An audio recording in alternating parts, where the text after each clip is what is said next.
It went just fine. It went just fine. So, Dean, you have done the academic work in threat assessment. What goes into threat assessment? Where does it go wrong? How can you try to get back on track? What do you learn from that? So, I've done the work, and it's a big part, as you said, of what we teach and what's in the book. So we talk about threat assessment as having several components, but let's simplify the capabilities and intention.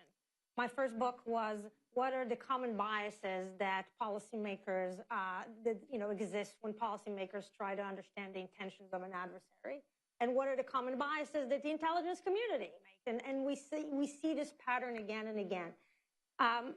Take, for example, the idea of what I mentioned before, mirror imaging. The idea that you would tend to think about the adversary thinking in exactly the same way that you do, right? This inability to empathize, put ourselves in the shoes of the other. There are a lot of different, and so we go through the different kinds of patterns and biases that we tend to see that make us, misunderstand and misperceive the intentions of the adversary. And we also talk in the book about the role of emotions and how much they affect, in a way that we don't even understand, how much they affect and shape our willingness to take risks, the way that we choose what course and action to pursue. And if you look at October 7th, for example, and threat assessment in the context, we don't talk about it as much in the book.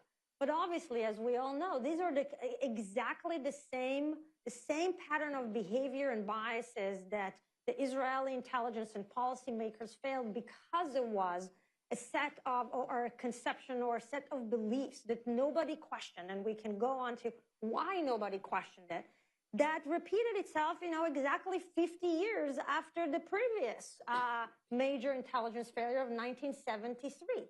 And so why is it that, we're not learning the lessons and we're not looking at ourselves to understand why it is that we keep letting those biases get in the way, and not just about not having a team B to do this kind of red teaming assessment and tell us where the vulnerabilities are and how we think.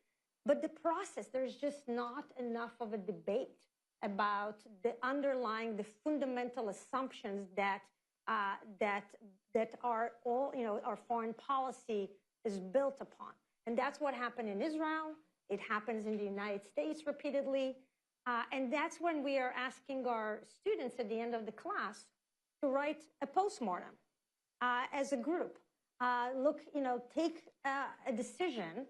It doesn't matter at the end if it was a failure or a success, but we want them to focus on the process.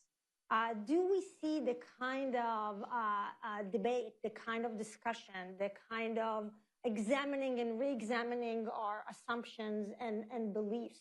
And what happens if, what happens as a result? And it's beautiful to see what the students come up with. And sometimes we have great processes at the end result in a failure. That's okay too. That happens too, but that's part of the process. Okay, Clinton, for some reason, I can't imagine predictability has come into the national discourse in recent days. And